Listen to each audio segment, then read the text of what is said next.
Qualcomm, the details are leaking on this new Qualcomm Snapdragon 8 Elite Gen 6.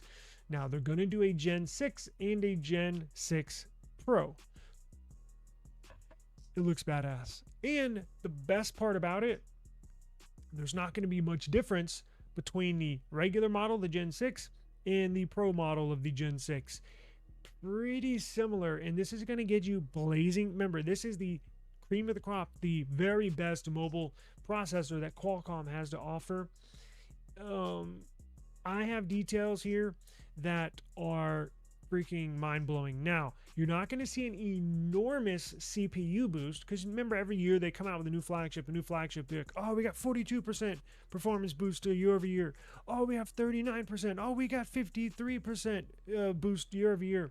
This year you're going to get like a 14 to 19% CPU boost in performance, but where you're going to see the biggest jump is GPU performance. Give me a second. The GPU performance is going to be insane. That's where you're going to see the big leap in performance. Now, what's the difference between the regular 8 Elite Gen 6 and the Pro Gen 6 Pro? Well, not that much, honestly, and that's a good thing. That means that the next generation Motorola signature that'll probably have the base Gen 6 is going to see an enormous performance boost over the regular 8 Gen 5. Again, they're changing the names again. I don't know why they do this. So stupid, because it makes it harder for me and you to remember all of this. Yeah, it's ridiculous. It's absolutely insane. I'm like, I thought we were finally going to Qualcomm. I'm going to at you in this video, like I do every video. Your naming scheme is ridiculous. You got it. I thought we were kind of gonna have something set in stone with this 8 Elite Gen 5 and 8 Gen 5. Even that was weird, and now you go and change it on us again.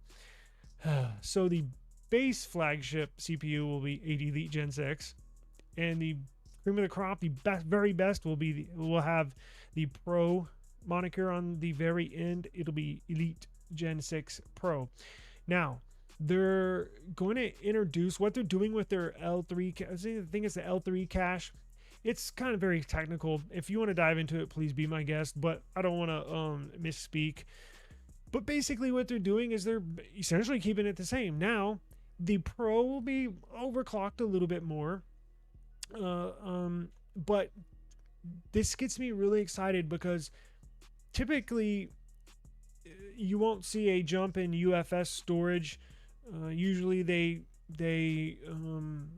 UFS storage doesn't upgrade every single year. Well, this new Pro CPU from Snapdragon is gonna bring us UFS storage 5.0. That makes me very excited. Now, the regular Elite Gen 6, I have to look down at the name so I don't misspeak. The regular 8 Elite Gen 6 is going to be UFS storage 4.1. That's what, well, if you're a Samsung user, they gypped us on UFS storage because we have 4.0. OnePlus 15's got 4.1. Well, the regular 8 Elite Gen 6 will have the regular 4.1, which is still very fast. But this new UFS storage 5.0 is supposed to see an enormous performance boost. And that helps with usability of your phone, how fast and fluid your phone can transfer information and data from within the phone, right? So they're going to introduce UFS storage 5.0. They have this new L3 cache. They have more lanes, data information. Without sounding too nerdy, they just improve on everything like they have every other year. But you're going to see enormous GPU boosts. If you want this specific information, show notes down in the link, so down in the description. Qualcomm is taking a more ethical approach to reducing the performance gap between standard Snapdragon 8 Elite Gen 6 and its Pro counterpart, avoiding the practice of deliberately hobbling the base model to drive sales to the more expensive option, right? Now, the vanilla Snapdragon 8 Elite Gen 6 is expected to feature a 2+3+3 Orion CPU architecture, 16 megabytes L2 cache, 12 megabytes GMEM, and 6 megabytes SLC, supporting LPDDR5X, and UFS storage 4.1. Now, the Pro model is getting LPDDR6 RAM and UFS storage 5.0.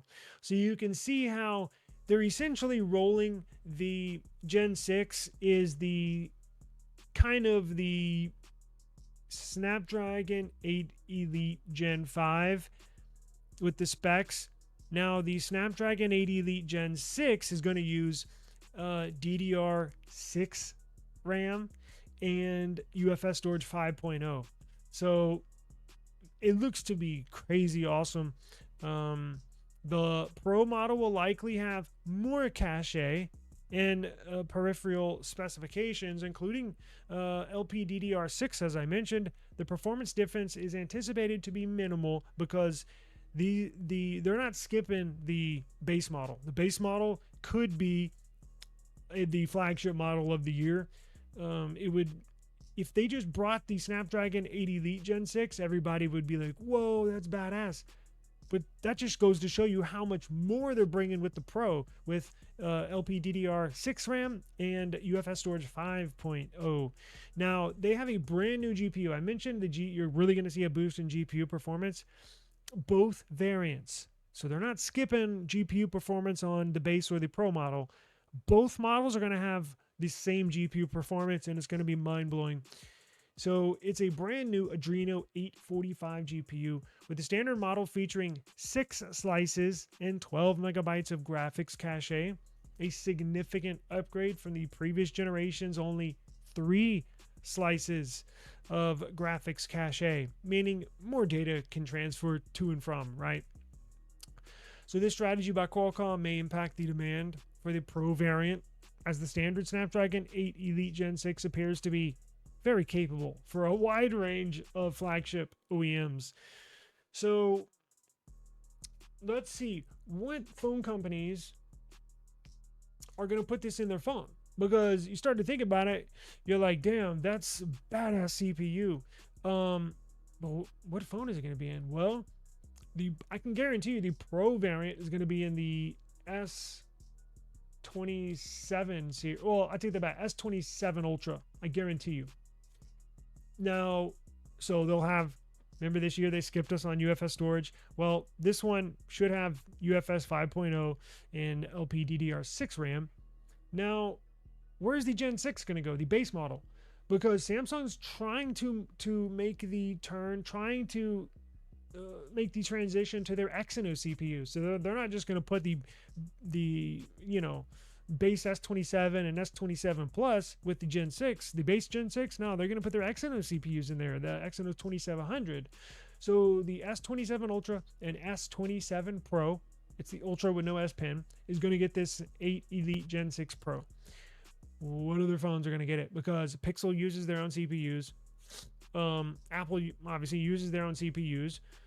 I think you're going to see this in a lot of Chinese phones, Oppo, Vivo, and I hope nothing in the phone 4 puts the base 8 Elite Gen 6 in the Nothing Phone 4. Remember, it's not coming out this year, but for next year, prices should come down, and that means Nothing should hopefully put that in there, Nothing Phone 4, because they did give us an S version of the what was in the Nothing Phone 3, the 8S Gen 4. The S is more geared towards like AI functionality, but they got blasted for putting the S model on a flagship phone.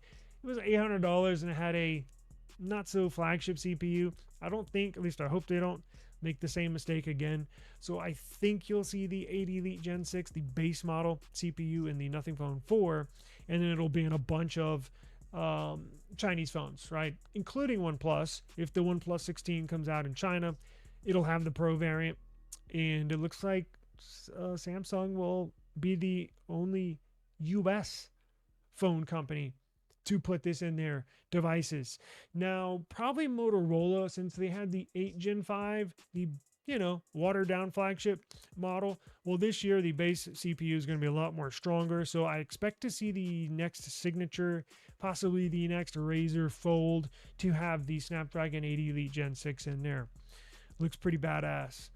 Do a video where you make your dream phone, like which OS, chip, camera, etc. from each phone company would you use? That's a really good recommendation. However, I don't know if I would be the best at it because I think I'm limited to only a few phones. Like, of course, I can make one for you if you want to, but I've never used a Vivo phone. I've never used a Huawei phone. I've never used an Oppo phone. Like, I think there's a lot of missing, to be honest with you. Just to be completely honest with you, again, we get screwed here in the US with these phones. And I know I can go buy one on eBay. I know, and I probably need to, but I think I would like their cameras better. If you just want me to do a US version, I can do that. The phones I'm used to using, OnePlus, Samsung, Apple, Motorola, I could, but I really think you need, the whole world, all the phones in the world to be included. I could, though. We'll see. 5.0 sounds sweet if the phone manufacturer uses it, unlike Samsung. Ooh, I know. They're going to get blasted if they don't bring us at least 5.0 UFS storage 5.0 on the Ultra model or the Pro model. They are expected to raise the prices next year. So why do you think Apple can get away with abysmal battery life in phones and 60 hertz displays and laptops? Because people are brainwashed. People are brainwashed into thinking Apple is the very best. It's a material, it's a status symbol. And we all know the average iPhone user, their head is in the clouds. They're not really aware. They just puts out a product and they just immediately buy it because I don't want to use a Droid, or I don't want to use a Windows laptop or anything like that. They're just brainwashed. I mean, real people like you and I that know what's going on. Doesn't make any sense. Why would you buy a laptop 60 hertz LCD display when my freaking laptop I'm looking at right now has got a 4K OLED display, 120 hertz refresh rate? Like, it blows a MacBook away, spec wise.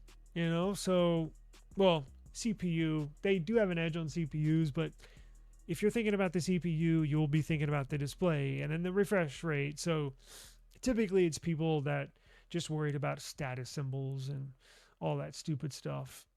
Apple can get away with it and they know it. That's why they don't ever change anything, because they know people will buy it regardless of what they put in it. Of course, there'll be some people that complain or make YouTube videos about it or make fun of them, like you and I love to troll Apple. But for the most part, they're not worried about me. They're not worried about you. They know 99% of people just buy it because it's the newest thing, or maybe even if they don't buy the newest MacBook, let's say they have a 6-year-old MacBook, maybe the battery's shot. Maybe they don't want to spend, $3,000 on a new MacBook Pro. Well, they might upgrade to a 2-year-old MacBook, right? Well, it's like, they just stick to Apple. Apple does a good job of locking you in to their services, their app stores, their music. And look, Google does that too. Samsung does that too. So they're not the only ones doing it. I'm not singling them out, but they're very good at locking you in to their ecosystem. So people are just man, brainwashed. That's just what it comes down to. I mean, that's just I don't know. If you have any better ideas, let me know. But that's pretty much what it comes down to. Most people in the US buy iPhones mainly because they're so used to the iOS ecosystem, right? And if you think about it, Apple products outside of the US are mad expensive. And I didn't even realize that, honestly, until maybe a couple years ago. We actually have, is he here today? We have a viewer that lives in Argentina, and then another one in Brazil. They were saying just last month, what's going on, Daniel? They were saying just how expensive iPhones are. If you buy an iPhone Pro Max right now here, an unlocked one, for what, 1,200 bucks. You just pay cash, take it down to Brazil, put it up for sale. Boom, you can ask for triple. You can ask for like maybe just under triple, maybe for like 3 grand, and probably sell it for like 2,500, like 2.5 times its value. I mean, what you bought it for. It's like, oh my God. And it's like that all around the world, because it's the opposite, right? It'd be like the opposite of us having to buy a Vivo or an Oppo to import it. Well, the Apple's the opposite, right? Because they're here in the US. So selling it overseas, you get so expensive. Makes it even more dumb, right? I'm like, who would pay 2.5 grand for an iPhone? Like, somebody would have to pay me to use that iPhone. In fact, I don't even use mine. But yeah, ecosystem, they certainly are. 60 hertz. Yeah. Well, that's the other thing, is they're rated at 120 ProMotion, and I think they're only rated at like 87 or 82 actual refresh rate. Now, I can never go back to 60 on any device that I have, whether it's a laptop, a phone, a tablet. I'm not going back to 60. There's a noticeable difference between 60 and 90 hertz. I can do 90. I can certainly do 90, because I can't really tell the difference between 90 and 120. But 90 and 60, oh, it's night and day. It's night and day. But no, I'm never going. Laptop, tablet, phone, never doing it. I'm almost at the point where I won't use anything that's not AMOLED, you know? Like, there's some laptops out there that I was kind of looking at, or I think there's a new OnePlus tablet, and I was like, damn, that's really good specs. And I get down to the bottom, I'm like, oh shit, it's LCD. You know, I'm like, damn it, I gotta have OLED, and I gotta have fast refresh rate. Even though, look, a couple of reviews I've seen on it, they said, oh, the nice crisp display, and I'm sure they've gotten better over the years, but it's just not the same. Yeah, 90 on it, yeah, it's perfect. It's absolutely perfect. iPhone E is still 60. I mean, yeah, 17E. What the hell is going on out here? I Justified Misogyny says, I used a OnePlus Pad tablet, still LCD, but yeah, 3.4K resolution and 144 hertz. I used to use MacBook Air. Yeah, that's the one I think I was talking about. I haven't used LCD. Actually, I take that back. I have LCD. Well, it's a Samsung 43-inch 4K monitor here, hanging on the wall that y'all can't see. But that can't be AMOLED. One of the screens I have in front of me is AMOLED. My external display is AMOLED. My laptop is AMOLED. And this one, I have another 27-inch 4K monitor in front of me. That's LCD. I can tell the big difference. LCD, AMOLED. LCD, AMOLED. Night and day. But buying everything AMOLED is mad expensive. Especially if you buy a big monitor. You know how the price jumps up, or the TVs now with the mini LEDs, prices go way up. So, you know, can't have everything AMOLED, although I wish I could, just can't. But yeah, I'm sure it looks good, and maybe if I see it in person, you know, I might change my mind. I'm sure they've gotten it pretty close at this point, pretty freaking close. But listen, I gave myself just under an hour for this live stream, and I'm sitting at what, 52 minutes. So I'm gonna have to get out of here. I do appreciate the time. Again, if you want to see the show notes, please go down in the description box down below. I hope everybody has a wonderful, wonderful day. I got to catch up on some work because I spent a good majority of the day making sure my taxes were in order and filing those. So, but I did want to jump on here and see what's going on to everybody, and hope everybody has a wonderful day, and hope everybody has a safe afternoon, and we will see you. I'll definitely be back tomorrow. Maybe we'll do a giveaway here. I think it's been, I don't know, maybe about a week or 5 days since I've done a giveaway. So maybe we'll do it tomorrow. So anyways, let me roll. I do appreciate the time, and I'll see you mañana. Peace.